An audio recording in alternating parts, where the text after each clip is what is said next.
네, 우리 앞에 있는 26년 표어 또 오늘 말씀의 주제이기도 한데요. 같이 한번 읽어보겠습니다. 시작.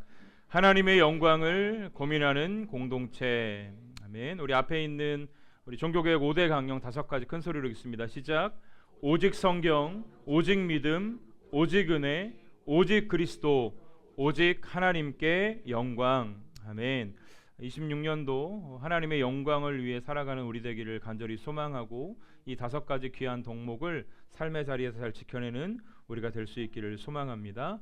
하나님의 영광을 고민하는 공동체 두 번째 시간입니다.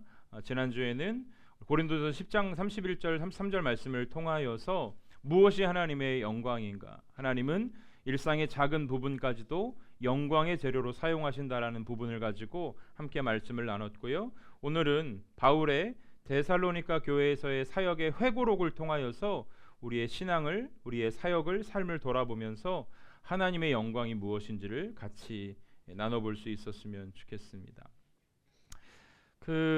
초등학교 한문 시간에 이런 문제가 있었습니다. 요즘 우리가 가장 많이 쓰는 사자성어일 수도 있는데 1월이 새해가 시작된 지 이제 한 열흘이 지났기 때문에 작심삼일이라는 말을 우리가 자주 사용할지 모르겠습니다. 이런 문제입니다. 어떠한 일을 마음먹고 3일을 넘기지 못하는 것을 뜻하는 사자성어를 쓰시오. 그래서 작, 가로, 삼, 괄호 이렇게 초등학생 수준의 문제를 냈는데 한 초등학생이 이렇게 답했다고 합니다. 보여주시겠어요? 작은 삼촌이라 그렇게. 저도 이제 조카들이 있는데 저를 저렇게 평가하는 건 아닌지 두렵습니다. 제가 이 작심삼일이라는 이 단어가 이제 저런 의미를 가지고 있는데 제 친구 목사가 그런 얘기 하더라고요. 자기는 작심삼일을 다르게 해석한다는 거예요. 자기도 너무 쉽게 다짐이 무너져서 짜증날 때가 많았는데 생각을 달리 했는데 작심삼일이 작심한 게 3일 가지 못한다라는 의미가 아니라 자기는 3일마다 작심한다라는 표현으로 자기 스스로 판단을 하고 3일에 한 번씩 그래 다시 다짐하자, 다시 작심하자. 제가 그 얘기를 들으니까 그래, 꼭 부정적으로만 작심한 것이 3일 가지 못하는 연약함이 아니라 그래 3일밖에 못 가면 또 3일마다 작심하면 어떻게 됩니까 여러분? 그게 계속 갈 수 있는 거거든요. 저와 여러분의 부족함은 작심 3일밖에 할 수 없는 부족함입니다. 그러나 하나님의 은혜는 3일마다 작심하게 하는 은혜인 줄로 믿습니다. 저는 이게 훨씬 더 귀한 것 같아요. 3일밖에 못 가는 그 연약함 때문에 괴로워하는 게 아니라 그래 3일밖에 못 가지만 또다시 작심하고 또다시 결심하고 우리의 신앙이 그렇게 하나님 앞에 드려질 때에 하나님을 의지할 때에 우리는 하나님의 인도하심을 받게 될 줄로 믿습니다.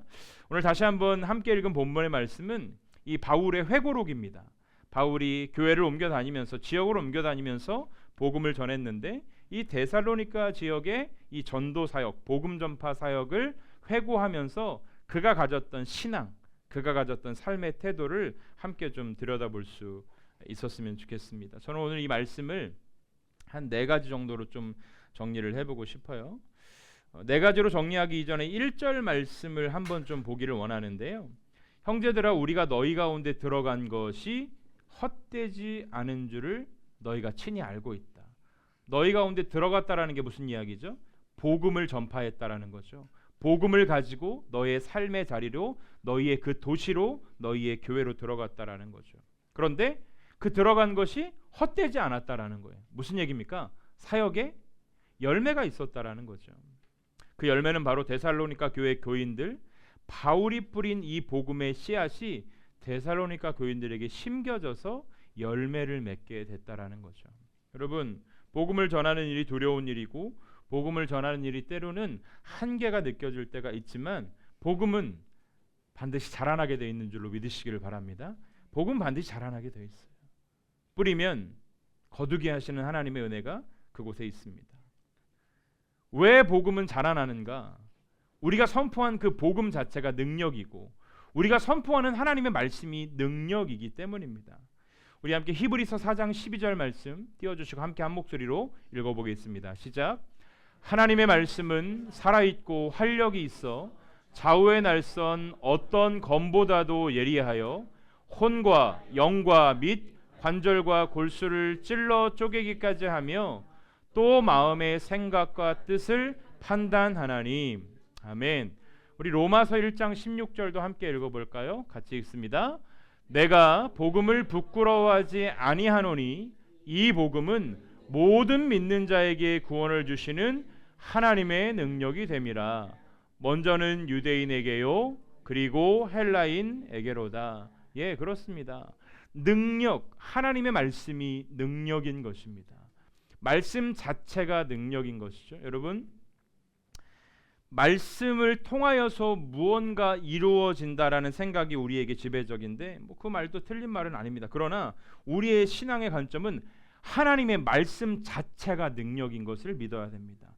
자꾸 우리는 신앙생활을 하면서 하나님으로부터 얻어지는 무언가가 우리의 기쁨이 될 때가 있는데 우리의 기쁨은 그 이전에 하나님이 되어야 된다는 거죠.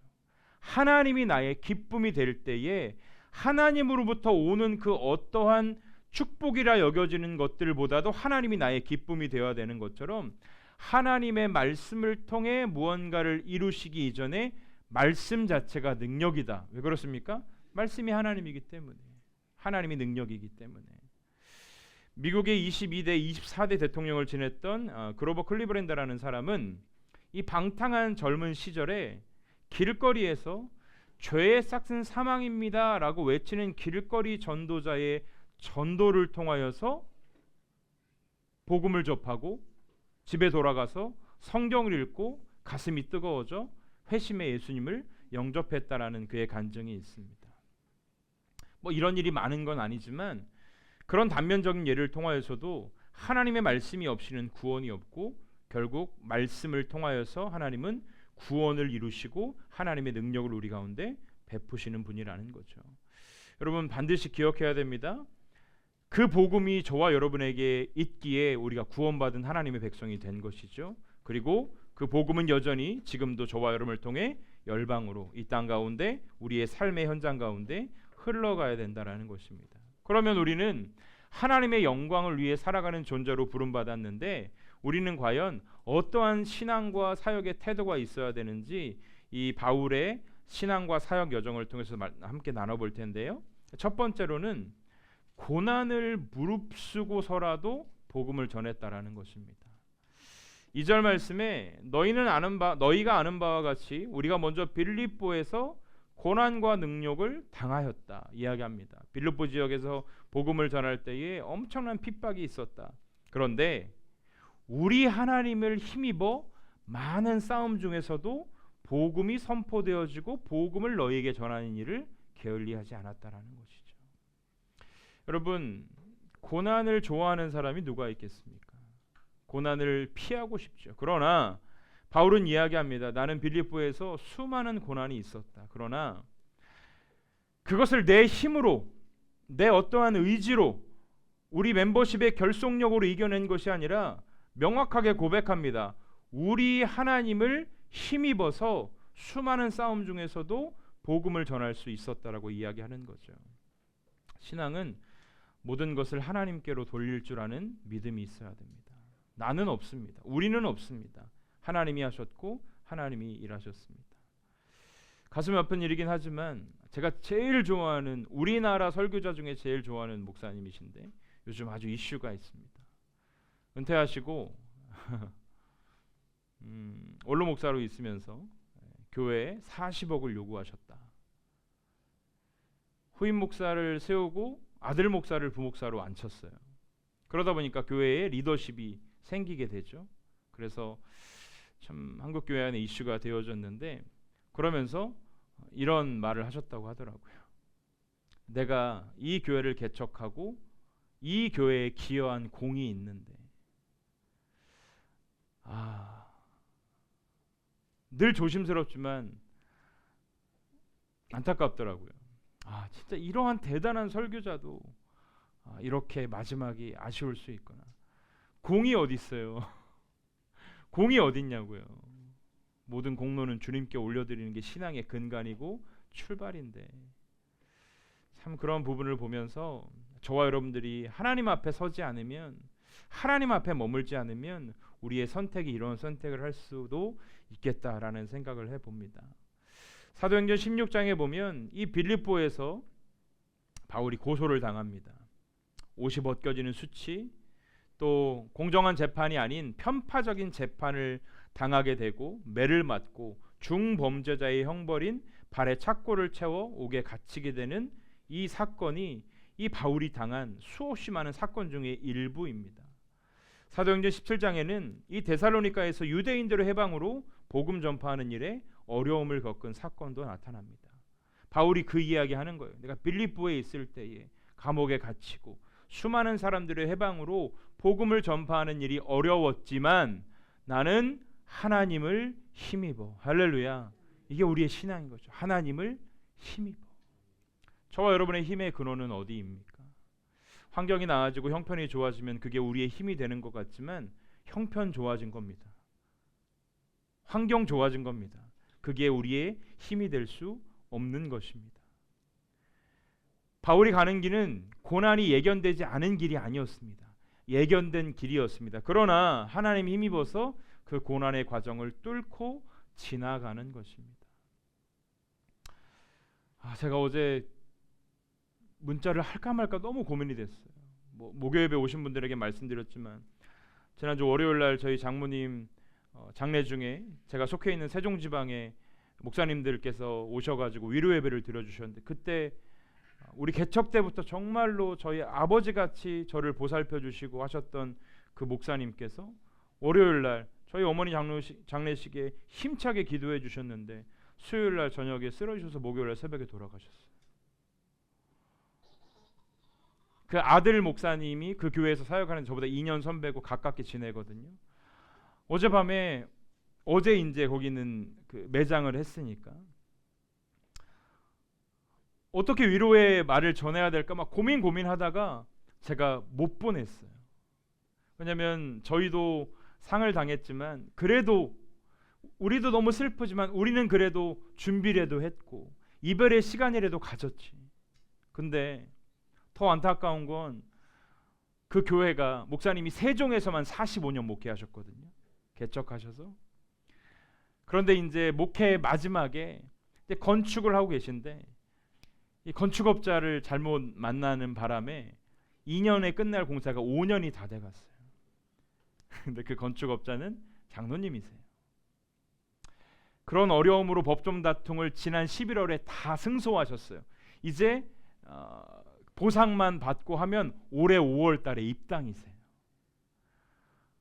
제가 너무 힘든 거예요. 한 주간 어머니를 보내드린 것도 힘든 건데 그 장례식장에 가서 환히 웃고 있는 목사님의 영정사진을 보는데 눈물이 막 나더라고요. 저희 아내도 그렇고 우리 센터교회 목사님은 우리는 울려놓고 자기는 웃고 있다고 너무 가슴 아프다고. 여러분 그런데 그 수많은 고난 가운데서도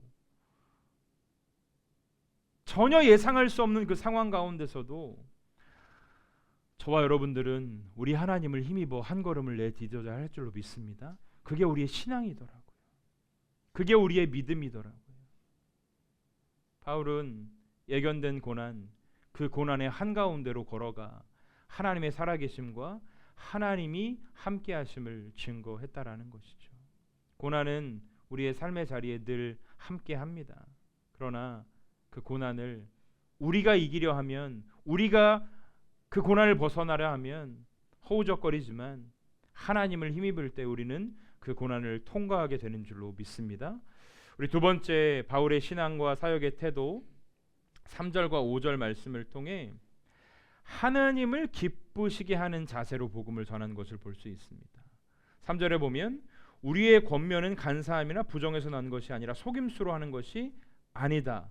왜 그러냐면 당시의 유대인들은 이 바울이 전하는 이 복음에 대해서 부정적인 시선을 가지고 있었거든요.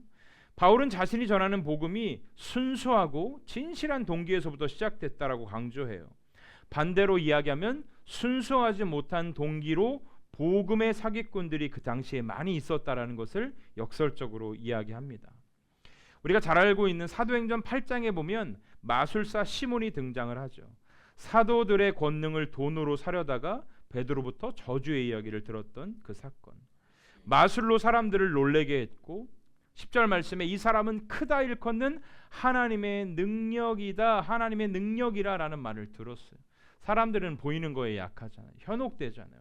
실제적으로 어떤 사건이 일어나고 현상이 보여지면 사람들은 현혹됩니다. 그는 마술사였습니다. 그러나 사람들은 뭐라고 이야기했다고 합니까? 하나님의 능력, 큰 하나님의 능력이다라는 거죠. 그가 사도들의 그 권능을 돈으로 사려고 했습니다. 이 베드로는 내 은과 함께 망할지어다 저주를 퍼붓죠. 그리고 나서 하나님 앞에 내 마음이 바르지 못하다라고 표현합니다. 내 마음의 중심이 어디 있는가? 여러분, 우리에게 필요한 신앙의 태도 중에 하나는 하나님 앞에서의 정직함인 것입니다. 저도 여러분도 늘 하나님 앞에 이 정직함이 있어야 되죠. 사람 속이는 거 쉽잖아요. 뭐 어렵습니까, 여러분? 눈 하나 깜짝 안 하고 사람 속일 수 있죠. 그런데 하나님은 속지도 속일 수도 없는 분. 우리의 신앙은 사람들 앞에서가 아니라 하나님 앞에서, 만물이 마지막 때에 그분 앞에 모든 것들이 드러나기 때문에. 그러니까 저희 장모님이 돌아가시기 일주일 전에 이불 푹 뒤집어 쓰고 궁시렁궁시렁 기도를 하시더래요. 주여 주여 하면서. 저희 딸이 아니고 저희 아내가 엄마 뭐해, 무슨 기도해? 그랬더니 하나님 앞에 하나님 나의 죄를 보여주세요. 나의 죄악을 보여주세요. 그래서 하나님 앞에 다 회개하고 깨끗하고 정결하게 하나님 앞에 서고 싶습니다 라고 기도하시면서 그 마지막 시간들을 저희 어머님이 보내셨어요. 저희 어머님이 배움이 길었던 것도 아니고 분주한 삶 속에, 그러나 제가 마지막 시간을 어머님과 함께 보내면서 정말 감사했던 건 저희 어머니 안에 바르고 정직한 믿음이 있었다는 거예요. 사람들에게 보여지기 위한 그런 믿음 말고 그냥 일상을 살아가면서 일상의 한 꼭지의 그런 신앙이 아니라 삶의 모든 부분을 하나님께 의탁하며 하나님을 의지하며 살아갔던 그 신앙이 있어서 그게 저에게 얼마나 큰 감사였는지. 여러분, 하나님 앞에 정직을 구하시기를 주의 이름으로 축원합니다. 정직함으로. 4절 말씀을 보니까 오직 하나님께 옳게 여기심을 입어 복음을 위탁받았다. 이게 중요한 포인트 중에 하나예요. 바울의 고백은 참 멋져요. 이 복음이 어떤 자기의 능력으로 행사할 수 있는 환경은 되거든요. 왜요? 바울이 가는 곳마다 하나님의 역사와 기적이 나타났으니까. 그럼에도 불구하고 명확하게 표현합니다. 여러분, 제가 자주 고백했지만, 자주 말씀드렸지만 사도 바울의 서신서, 물론 서신서의 형식은 편지이기 때문에 자기를 표현해야 됩니다. 수신자와 발신자가 있어야 되는데 바울은 자기를 늘 그리스도의 사도, 종이라고 표현을 하죠. 단 한 번도 자기는 자기의 역할의 선을 넘지 않은 거예요. 어찌 보면 이 시대에 이단 종파들이 추구하는 것 중에 하나가 무엇입니까? 사람들에게 자기가 이러한 사람이다라고 이야기하면서 예수님의 자리를 사람이 차지하는데 바울은 그러지 않았다라는 거예요. 뭐라고 이야기했다고 합니까? 4절에 나는 복음을 위탁받은 사람입니다. 위탁이라는 건 나에게 권한이 없다라는 거예요. 나에게 하나님이 그 일을 맡기셨기 때문에 나는 위탁받은 그 일을 해야 되는 것뿐이라는 것이죠. 바울의 고백에는 복음에 대한 청지기적 개념이 있었던 거예요. 하나님이 맡기셨다. 이것이 내 것이 아니라 내가 주인이 아니기에 나는 더 정직하고 성실하게 의무를 다해야 된다. 여러분, 그런 거 있잖아요. 누군가 나에게 무언가 부탁하면 사람의 성향마다 다르긴 하지만 이게 옛날에 우리 은혜자매가 우리 시우 하원 이렇게 부탁했을 때 제가 막 너무 기분이 좋은 거예요. 이게 표현이 좀 그런데 막 손주 데리러 가는 것처럼 얼마나 기분이 좋은지. 근데 가서 이제 목사님이 그러니까 선생님들이 좀 놀라시더라고요.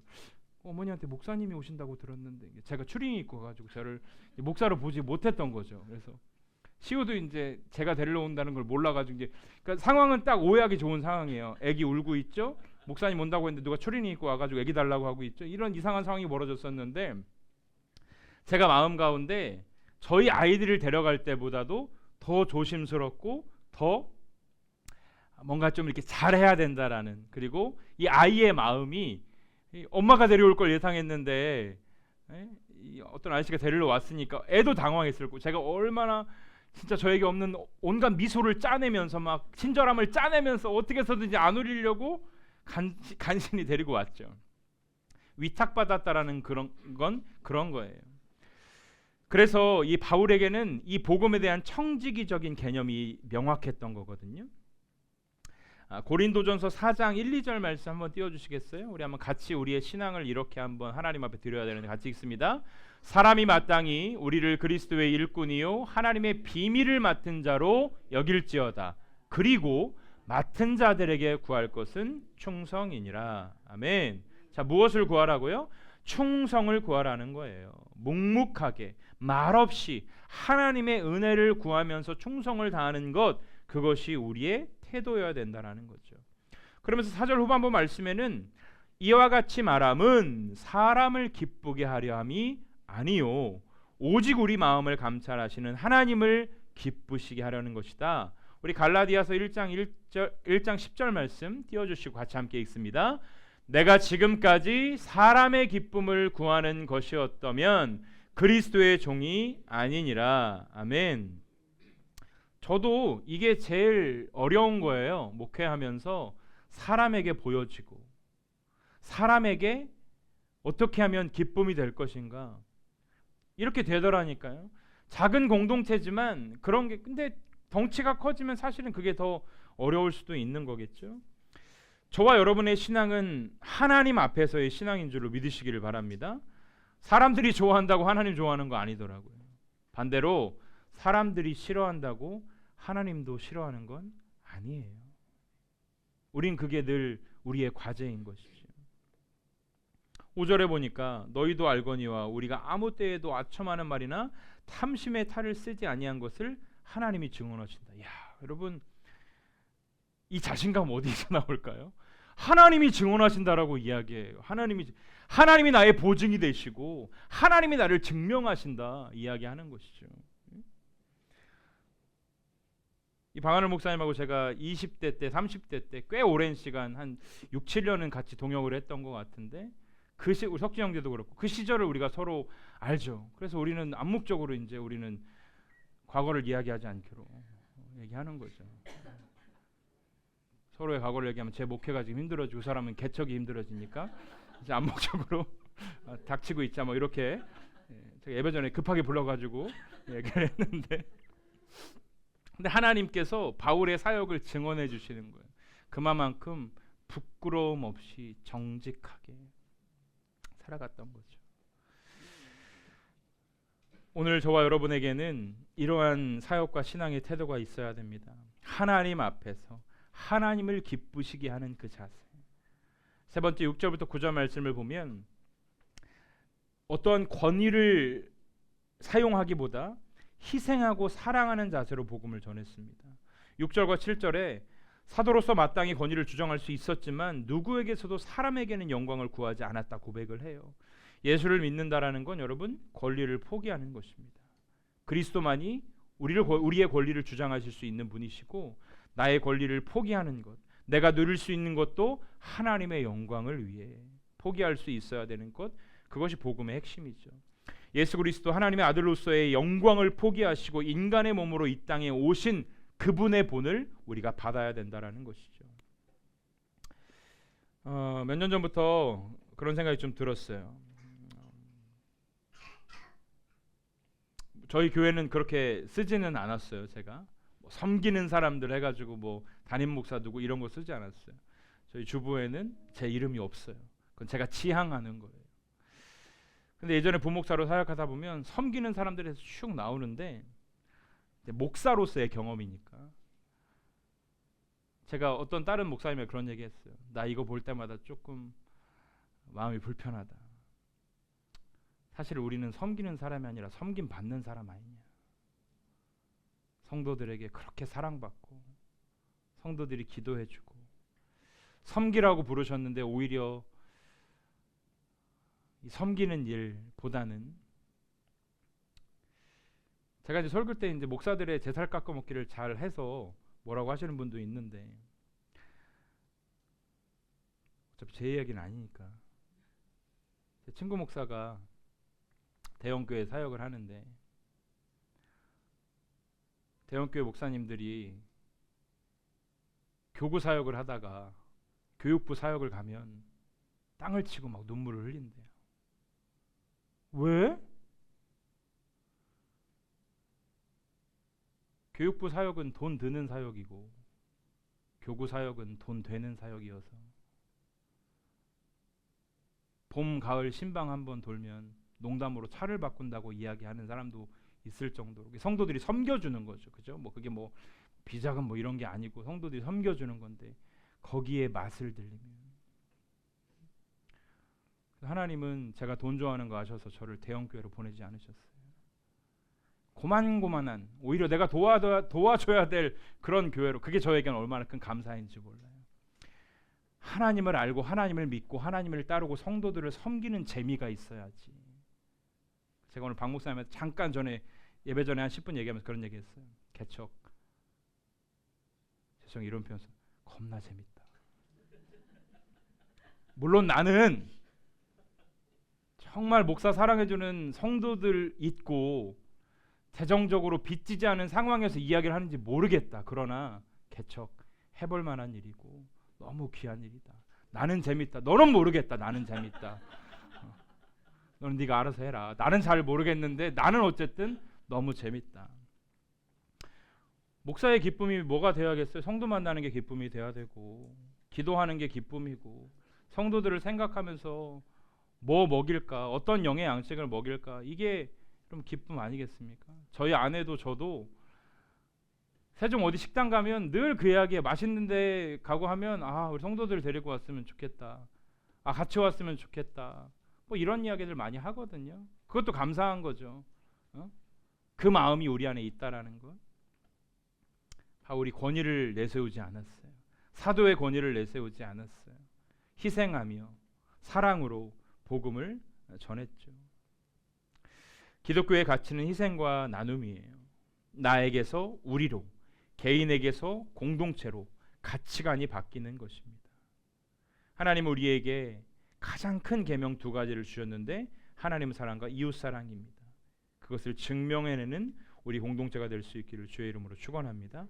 끝까지 우리는 그렇게 올 한 해도 하나님 앞에서 제가 올 한 해 재정을 결산하면서 뭐 말씀 잠깐 드리기도 했지만 20% 조금 안 되게 선교했더라고요. 저희가 놀라야 되는데 1,000 몇백만 원이 선교비로 나갔어요.